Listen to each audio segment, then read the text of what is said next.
2025년 제23회 사회복지사 1급 국가고시를 준비하는 수험생 여러분 반갑습니다. 공동체 출판사에서 감각적으로 내놓은 수험서, 공감수험서로 인사드리게 된 동아대학교의 문영주입니다. 지난 10년간은 SF 수험서의 저자로 여러분께 인사를 드렸는데요.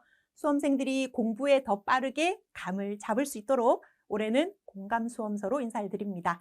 자, 이번 강의는 2교시의 지역사회복지론이라는 과목입니다. 교수님, 이번 공감수험서는 어떤 내용으로 구성이 되어 있나요? 또 지난 2024년에 치러졌던 22회 기출문제를 토대로 해서 어떤 부분이 조금 더 업그레이드 되었나요? 라고 물으시는 수험생들 있을 겁니다. 이번 강의는 그에 대한 답으로 구성되어 있다라고 말씀드리면 될 것 같습니다. 자, 이 과목, 2교시 과목이라는 것을 꼭 유념하시면서 이 강의를 들으시면 좋을 것 같습니다. 자, 그 비밀은 이따 제가 다 하나하나 설명을 드리도록 하겠습니다. 자, 첫 번째 장, 모든 과목의 기본은 개념에서 출발을 합니다. 적어도 우리 수험생들은 개념 있는 사람이 되어야겠네요. 자, 첫 번째 장은요, 지역사회의 개념과 기능이라는 장입니다. 그리고 두 개의 세부절로 구성이 되어 있는데요. 첫 번째 절은 바로 그 지역사회 개념과 유형인데요. 아마 처음에 공부를 좀 하신 분들이라면 지역사회의 일반적인 개념, 그리고 학자별의 개념, 그리고 개념이 다양하다 보니까 이를 더님이 여러 가지로 유형화했다라는 거 이미 알고 이 강의 들으시는 분들 있을 겁니다. 자, 그 부분에서 많이 출제가 되고 있는데요. 그래도 더 중요한 것은 두 번째 절일 겁니다. 지역사회가 제 기능을 다하고 있는지, 어떤 기능을 다해야 그 지역사회가 조화롭고 균형을 이루는지, 길버트와 스펙트, 워렌이라는 세 명의 학자가 등장할 텐데요. 길버트와 스펙트는 지역사회를 구성하는 여러 체계들이 어떤 제도와 연결되어 있는지를 설명하고 있습니다. 시험에서 단연코 많이 출제되는 내용입니다. 뿐만 아니라 지역사회에는 자원봉사자, 준사례관리자, 여러 이웃들이 활기차게 활동을 하고 있는데 그렇다면 실천가의 사회복지사는 어떤 역할을 언제 수행하게 될 것인가? 바로 지역사회가 제 기능을 충분히 다하지 못할 때입니다. 자, 그렇다면 교수님, 작년과 비교했을 때 올해 우리 지역사회가 기능을 잘하고 있는지, 또 다른 지역사회와 비교할 때 우리 지역사회가 기능을 잘하고 있는지를 어떻게 알 수 있죠? 네, 워렌이 그 기준을 여러 가지로 제시했습니다. 자, 1장에서 이 정도 내용을 다 공부하셨다면 어떤 문제든 푸실 수 있습니다. 다만 문제가 조금 쉽게 출제가 될 때는 지역사회의 유형 혹은 지역사회의 기능에서 출제가 될 텐데요. 문제를 좀 어렵게 내야겠다라고 생각될 때는 학자별 내용이 출제된다는 거. 각 학자별로 어떤 개념 정의를 내렸는가가 출제됩니다. 자, 그렇지만 전혀 두려워할 필요가 없습니다. 우리 무슨 수험서죠? 네, 공부에 감을 잡을 수 있도록 하는 수험서. 수험생의 상황을 잘 고려해서 만든 수험서입니다. 그래서 어떻게 하면 이 학자별 정의를 쉽고 간편하게 암기할 수 있는지 그 꿀팁은 제 1장 본격적인 강의에서 소개해 드리도록 하겠습니다. 자, 이 장은 아마 수험생들이 공부할 때 거저먹는 장이다 라고 생각할 겁니다. 왜 그러냐면요. 제가 2교시 과목이라고 했었죠. 실천론, 실천기술론은 개인, 가족, 집단을 다루는 과목입니다. 자, 그런데요, 지역사회복지론은 그 개인과 가족과 집단 대신에 지역사회를 집어넣는 겁니다. 즉, 개입의 대상도 지역사회, 개입에 대한 해결책을 가지고 있는 것도 지역사회입니다. 자, 그렇다면 실천론과 기술론에서 배웠던 내용을 그대로 접목만 시키면 되겠네요. 자, 그런데 여기 그 1절에 보면은요, 이제 지역사회의 이제 개념에 더해서 지역사회 복지의 개념이 있습니다. 교수님 이거 왜 있을까요? 뚜둥. 지역사회를 배우는 과목, 우리는 사회복지학과만 있다라고 보는데요. 사회학과에서도 이 과목 배웁니다. 그러면 사회학과랑 차별성은 어디서 둬야 될까요? 자, 그런 점에서 사회학에서 바라보는 지역사회, 행정학에서, 정책학에서 바라보는 지역사회, 비슷비슷한 과목들마다 개념 정의가 다양할 겁니다.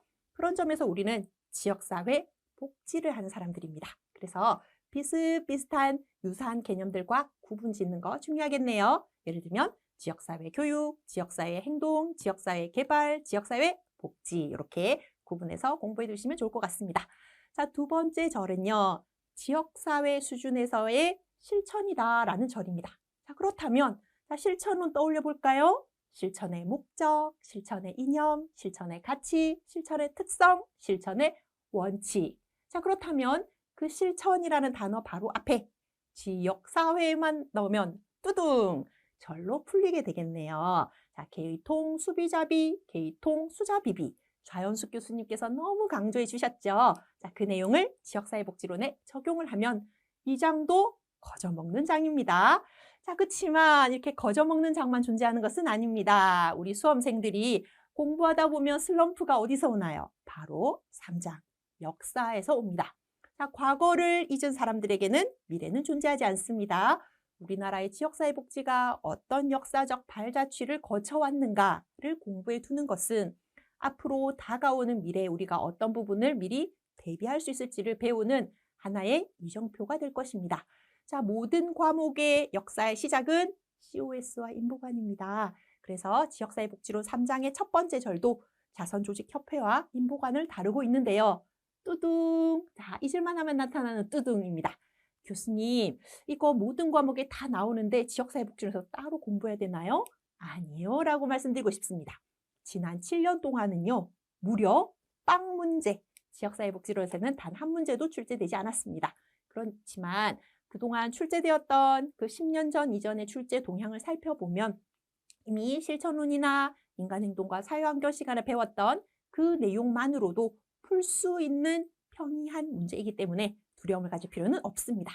자, 그렇지만 2절 외국의 지역사회복지는 조금 다릅니다. 우리가 주로 외국이라고 하면 영국, 미국, 일본 이렇게 공부를 해두는데요. 자, 안심하십시오. 지난 7년 동안 미국의 지역사회복지 역사는 단 한 문제. 어떻게 할까요? 버릴까요? 계속 공부할까요? 자, 그렇다면 영국 어떨까요? 영국은 열심히 공부를 해두셔야 됩니다. 역사 부분에서 생각보다 많이 출제되는, 빠짐없이 출제되는 국가를 찾으라고 한다면 영국입니다. 자, 여러분, 지역사회복지와 관련해서 우리나라의 대표적인 학회가 하나 있습니다. 바로 한국지역사회복지학회라는 곳인데요. 저도 그곳에 이제 회원으로 활동을 하고 있는데 뚜둑 2024년 춘계 학술대회 바로 부산 센텀에서 열리고 있습니다. 5월에 열리는데요. 자, 그 주제가 바로 사회서비스입니다. 사회서비스의 고도화인데요. 자, 이 사회서비스를 처음 부르짖은 곳이 영국. 자, 그러면 이거 실성 있잖아요. 실성 있는 거 무조건 출제로 이어진다. 자, 그래서 영국의 역사 열심히 공부하시면 됩니다. 누구와 함께요? 공감과 함께입니다. 자, 세 번째 절은 한국의 지역사회복지 역사입니다. 두말하면 잔소리 너무 중요합니다. 왜일까요? 다른 역사, 예를 들면 행정의 역사, 정책의 역사의 경우는 외국 원조기관으로부터의 도움을 무시할 수 없고요. 외국에서 만들었던 어떤 법들을 참조해서 우리나라도 그 법을 법제화했습니다. 하지만 지역사회복지의 역사만큼은요, 둘의 품앗이, 향약, 오가통에 이르기까지 우리나라의 독자적인 역사들이 너무 많습니다. 여러분 혹시 전 역사를 통틀어서 장애인이 가장 우대받았던 시기가 언제인지 알고 계십니까? 바로 조선시대 세종대왕 집권 시기입니다. 자, 그 말은 그 시기에 장애인 복지가 어떻게 되었는지를 우리가 충분히 잘 탐구해 보면 오늘날 우리나라의 장애인 복지 정책과 제도가 나아갈 방향을 너무 잘 알 수 있다는 뜻이죠. 자, 그런 점에서 한국의 지역사회복지 역사가 10년 주기로 어떻게 달라져 왔는지 그리고 최근에 어떤 변화가 있는지 공부해 두는 것은 무척 중요하다고 봅니다. 자, 4장 또 한 번의 슬럼프가 찾아올 텐데요. 자, 슬럼프 물리쳐야 됩니다. 왜냐고요? 전체 지역사회복지론 모든 챕터 통틀어서 가장 출제가 많이 되고 있는 부분이 4장입니다. 과거에는 6장, 7장에서 많이 출제가 됐어요. 자, 그런데 우리가 코로나 지나면서 여러 위기 상황을 거쳤습니다. 모름지기 위기 상황에서는 항상 고전으로 돌아갑니다. 난세의 영웅이 나타난다. 그래서 지금 시대에 오히려 삼국지를 다시 꺼내 읽는 사람들이 많습니다. 자, 지역사회복지도요. 워낙에 1인 가구가 증가하고 사회적 고립 가구가 증가하다 보니까 기본으로 돌아가자. 그래서 지역사회복지 이론의 문제가 자그마치 지난 7년 동안 툭툭 22문제가 출제됐습니다. 7년 동안 22문제면 22 나누기 7, 한 회에 3문제는 나온다는 뜻이잖아요. 심지어 22회 시험에서는 4장에서만 4문제가 나왔습니다. 전체 25문제 중에 4문제라는 건 무시할 수 없죠. 이제 이론은 건너뛰어야 되는 장이 아니라 가장 열심히 공부해야 되는 장입니다. 특히나 1절에는 기능주의보다 갈등주의가 더 중요하겠죠. 지금 우리 사회가 여러 계층 간의, 연령 간의, 세대 간의 갈등을 겪고 있으니까요. 자, 두 번째 절은 또 거저먹는 장입니다. 자, 우리 공감 수험서와 함께 하는 분들이라면 1타 강사의 존재를 잘 알고 있죠. 우리에겐 스타 강사 김유경 교수님이 계십니다. 김유경 교수님께서 아마 사회체계이론, 생태이론 이 둘을 합친 생태체계이론 너무 잘 설명해 주셨을 텐데요. 자, 그 내용을 지역사회복지에 적용을 하면 뚜둥 2절도 거저먹는 내용입니다. 자, 하지만 3절은 다른 과목에서는 찾아보기 어려운 이론입니다. 지역사회에 흩어져 있는 인적 자원, 물적 자원을 어떻게 효과적으로 동원할 수 있을 것인가. 자, 그런데 사람들은요, give and take를 해야 하는데 여러분 어떻습니까? take, take, take, take 이러잖아요. 모두가 가지려고만 합니다. 주고 받는 그 경험들이 어떻게 만들어지는지 설명하는 이론, 바로 교환이론입니다. 오늘날 우리 사회에 너무 필요한 내용들이죠. 자, 네 번째 절은 기타 이론인데요. 자, 기타라고 해서 무시하면 안 됩니다. 워낙 최근의 출제 동향이 기본으로 돌아가자 과거의 이론들에서 많이 출제되고 있기는 하지만 출제위원들은 언제 또 세대 교체가 될지를 모릅니다. 그래서 최근에 나온 목표에 관련된 MBO 이론이라던가 품질, 서비스의 질이 중요하다, TQM 이론이라던가 아니면 배워야 된다, 학습 조직 이론 등등등이 기타 이론들에 다 이제 들어가 있습니다. 자, 사회복지 행정론에서는 그런 이론들이 중요할 텐데 지역사회복지론에서는요, 우리 사회가 1인가가 늘어나고 있다 그랬어요. 자, 그럼 뭐가 중요하죠? 어떻게 신뢰를 회복할 것인가? 그래서 사회자본이론 많이 출제가 될 거고요. 어떻게 주민들이 낱낱이 존재하지 않고 무리를 지어서 결속력을 다질 수 있을 것인가? 어떻게 할까? 아른스테인의 주민 참여 단계 이론들 많이 출제가 될 것이고요. 이기적인 사람들이 어떻게 공동의 뜻을 가지고 공동의 목표로 나아가게 할 것인가? 지역사회 복지 운동도 기타 이론에 들어갈 겁니다. 정부의 복지 예산이 줄어드는 만큼 외부의 의존도가 높아질 텐데요. 그와 관련해서 다원주의, 엘리트 이론, 사회 구성론, 권력 의존 이론 이런 등등등의 기타 이론들도 있구나 하는 정도 공부해 두시면 됩니다. 자, 5장 또 한 번의 슬럼프가 옵니다. 자, 과거에는 2절에 로스만 모델 제일 많이 출제가 되었습니다. 그렇지만 최근 기출 동향을 한번 보십시오. 새 학자들이 비중이 동일합니다. 즉, 세 문제가 출제가 되면은요, 로스만에서 한 문제, 테일러와 로버츠에서 한 문제, 웨일과 갬블에서 한 문제, 이렇게 세 문제가 출제되기도 하고, 출제원이 어렵게 내야겠다라고 생각되면 포플까지 합쳐서 무려 4문제를 5장에서 출제하기도 합니다.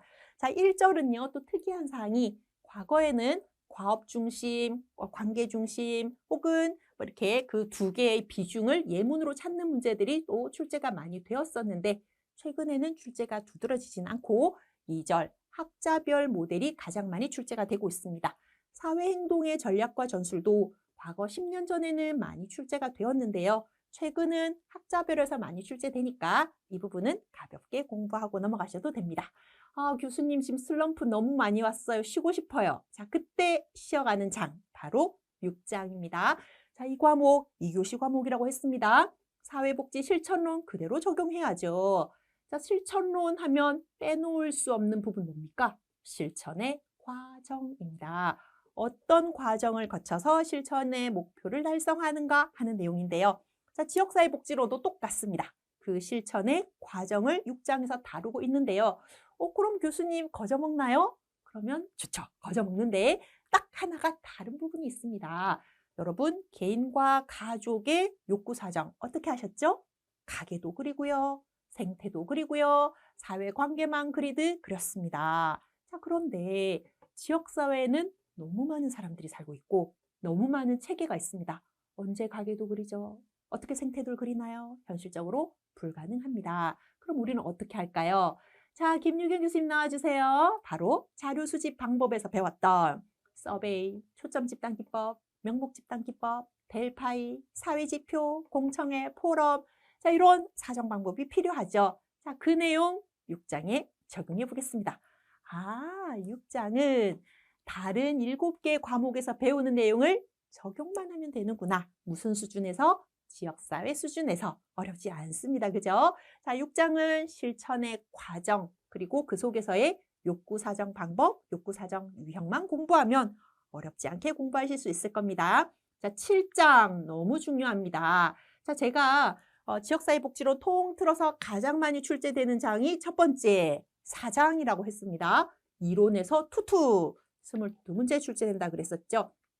두 번째로 많이 출제되는 장 바로 7장입니다. 실천가가 어떤 역할을 수행하고 어떤 실천 기술을 발휘할 것인가. 자, 그런데요. 출제는 많이 되는 만큼 여러분들이 맞출 수 있어야 됩니다. 자, 그런데 7장의 문제는 거의 80% 이상이 사례 문제로 출제가 됩니다. 즉, 첫 글자만 따서 외우는 방식은 더 이상 통하지 않는다. 내용을 정확하게 이해하고 있어야 풀 수 있는 문제, 바로 7장입니다. 교수님, 역할과 기술 두 개의 절 중에 더 중요한 걸 꼽으라면 어느 쪽인가요? 뜨등! 바로 기술. 이 절이 출제 빈도가 조금 더 높습니다. 자, 왜 그런 거 하니? 개인이나 집단, 가족을 상대로 할 때는요. 실천가가 특정의 역할을 취하면 됩니다. 예를 들면 이 클라이언트에게는 교육자, 이 클라이언트는 역량 강화, 이 클라이언트는 서비스 연계, 중개자면 되겠구나 인데요. 지역사회는 너무 많은 사람과 너무 많은 체계가 있습니다. 한 가지 역할만으로는 목표 달성이 어렵겠죠. 동시에 여러 가지 역할을 수행하는 다중 역할이 중요합니다. 자, 그러니까 그 사례마다 어떨 때는 이게 정답이 되기도 하지만 어떨 때는 정답이 아니기도 하다. 상황에 따라서 그 문제를 풀 수 있는 정답보다는 해답을 찾는 노하우를 공감과 함께 얻어가시길 바랍니다. 하지만 두 번째 절, 실천 기술이라고 하는 건 실천가가 어떤 테크닉과 스킬을 발휘할 것인가는 욕구 사정을 토대로 해서 충분히 예측 가능할 겁니다. 자, 8장은요. 교수님, 세 번째 별표 칠하면 여기겠죠? 맞습니다. 맞고요. 자, 첫 번째 이론이 가장 많이 출제되었다 했고요. 자, 두 번째가 역할과 기술. 세 번째는 8장입니다. 그럼 이렇게 이야기합니다. 교수님, 뭘 믿고 그렇게 이야기하시죠? 자, 우리는 또 미래를 내다보는 공감 저자들입니다. 우리나라는 지방자치제가 실시되고 있지요. 아마 여러분들이 2025년에 시험을 보실 분들이라면 적어도 2024년 4월 달에 총선에 투표했을 겁니다. 국회의원 뽑았잖아요. 그죠? 우리나라는 단체자치와 주민자치를 실천하고 있습니다. 자, 교수님, 단체자치가 뭔가요? 광역자치단체, 기초자치단체, 단체. 자, 우리 부산광역시시장 뽑습니다. 부산 중구청 청장 뽑습니다. 자, 이 두 개를 단체자치라고 합니다. 시도 단위를 광역자치단체, 시군구 단위를 기초자치단체라고 합니다. 지방자치에는 그런 단체자치의 개념과 주민참여라고 하는 주민자치도 포함되어 있습니다. 여러분이 시도지사, 시군구청장, 국회의원을 투표로 뽑게 되죠. 자, 이런 단체자치, 주민자치가 원활하게 잘 돌아가서 그 지역의 복지가 제대로 뿌리를 내리면 참 좋은데, 자, 1절에 나와 있는 것처럼 지방분권화가 항상 긍정적인 영향만을 가져오는 것은 아니더라. 긍정적 영향도 있고 부정적 영향들도 있더라. 이 두 가지를 함께 공부하는 것이 첫 번째 절입니다. 자, 두 번째 지역사회 보장 계획은요. 수립 절차, 수립에 포함되어야 되는 내용들 많이 출제가 되고 있어서 기출문제만 봐도 이게 나오겠구나 알 겁니다. 자, 세 번째 절 별표 뚜둥입니다. 왜냐고요? 제가 앞서 2024년 지역사회복지학회 중개학술대회는 사회서비스가 큰 테마다라고 했습니다. 보통 큰 테마 밑에는 소주제들이 여러 가지가 있는데요. 그 소주제 중에 2개가, 3개가 주제인데 그 중에 2개가 바로 3번에 해당되는 내용입니다. 지역사회 보장협의체가 민관협력 어떻게 나갈 것인가 하고, 그리고 자, 여기서부터 귀 쫑긋. 자, 잠시 느슨해지신 분들 귀 쫑긋. 자, 작년도까지는 이게 정답이지만 올해부터는 정답이 아닌 내용입니다. 크게 바뀐 내용 여기 있습니다. 그동안 시군구 단위의 지역사회복지협의회는 설치가 의무가 아니다. 이게 정답이었습니다. 사회복지사업법에 보면 그 지역의 특성에 따라서 둘 수 있다라고 했었지요. 자, 2024년 현 시점에서 더 이상 그 말은 틀린 말입니다. 이제부터는 둬야 됩니다. 자, 그럼 교수님, 시군구에도 사회복지협의회가 있고 시군구에 지역사회보장협의체도 있는데 이 둘이 역할을 어떻게 해야 될까요? 뚜둥! 그게 바로 한국지역사회복지학회 올해 중계학술대회의 주제이고 제가 바로 그 학술대회 토론자로 참여를 합니다. 시의성이 있죠? 그럼 어떻게 해요? 출제로 이어진다. 아마 이런 내용을 설명하는 수험서는 공감밖에 없을 겁니다. 자, 9장은 그동안 배웠던 1장에서 8장 내용을 집대성해서 지역사회 추진체계에 적용을 한다라고 보시면 됩니다. 사회복지관이 3대 기능을 수행하고 있는데요. 자, 뚜둥! 자, 또 별표입니다. 자, 이게 지역사회복지론이긴 하지만요. 사회복지관에 종사하시는 분들은 사회복지 행정을 전공하는 분들이 많습니다. 저도 석사, 박사는 사회복지 행정을 주제로 논문을 썼는데요. 자, 사회복지관의 지금 3대 기능 안에 있는 사업 분야가 너무 올드하다. 코로나 이후에 잘 안 맞다. 자, 그래서 2024년 한국사회복지행정학회 5월에 전북대에서 개최가 되는데요. 제가 또 그 학회 임원이지 않겠습니까? 자, 올해 역점 사업으로 사회복지관협회가 사회복지관의 사업 분야를 조금 바꿀 필요가 있다라는 논의를 하기 시작했습니다. 자, 그렇다면 여러분 3대 기능에 대해서 다시 한번 공부를 해둘 필요가 있겠네요. 자, 두 번째 사회복지 공동모금회는요. 여러분 복지 사각지대, 사회적 고립가구, 고립사 너무 많이 듣습니다. 그에 따르는 문제를 해결하기 위해서 사회복지 공동모금회가 가장 공을 들이고 있는 거 소셜 임팩트, 커뮤니티 임팩트, 콜렉티브 임팩트 역시 한국사회복지행정학회의 중계학술대회 주제이기도 합니다. 역시 시의성이 있으니까 공감수험서와 함께 공부하시고요. 세 번째 자원봉사센터는 1년 365일 동안 우린 좋은 파트너야. 자, 그 노래 기억하시면 어렵지 않습니다. 1365 바로 자원봉사 포털 사이트 행안부에서 담당하고 있는 거. 자, 4절은요. 지역사회 복지에서 뿐만 아니라 법제론, 정책론과 맞닿아 있는 내용입니다. 국민기초생활보장법, 보장제도에 조건부 수급이라는 게 있고 그 조건부 수급의 지위를 가진 분들이 가서 자활근로를 하는 곳이 바로 뚜둥 지역 자활센터입니다. 그곳에서 어떤 일을 하는지 자활사업의 내용을 같이 공부해 두시면 됩니다. 5절은요. 어느 날 난데없이 출제가 시작되더니 이제는 매년 빠짐없이 출제가 되고 있는 사회적 경제입니다. 사회적 가치와 경제적 가치 두 마리 토끼를 다 잡겠다 하는 내용들 마을기업, 자활기업, 사회적 기업 그리고 협동조합에 이르기까지 여러분들이 꼭 사회복지의 추진체계라고 해서 사회복지사업법 안에 있는 곳에서만 근무하지는 않을 겁니다. 이런 새로운 사회적 경제 주체로 창업을 시도하는 것도 하나의 진로가 될 수 있을 것 같습니다. 자, 9장까지 보니까 어떻습니까? 공감과 함께라면 나 할 수 있을 것 같아 생각 드나요? 맞습니다. Just do it. 바로 해보신다면 여러분이 내가 사회복사 1급 자격증의 권위에 부합하는 지식과 기술과 태도를 고루 겸비한 역량 있는 인재가 되어 있구나라고 느낄 것 같습니다. 자, 그럼 이어서 이제 저희는 1장 본 강의에서 다시 만나도록 하겠습니다. 수험생 여러분 수고하셨습니다. 안녕.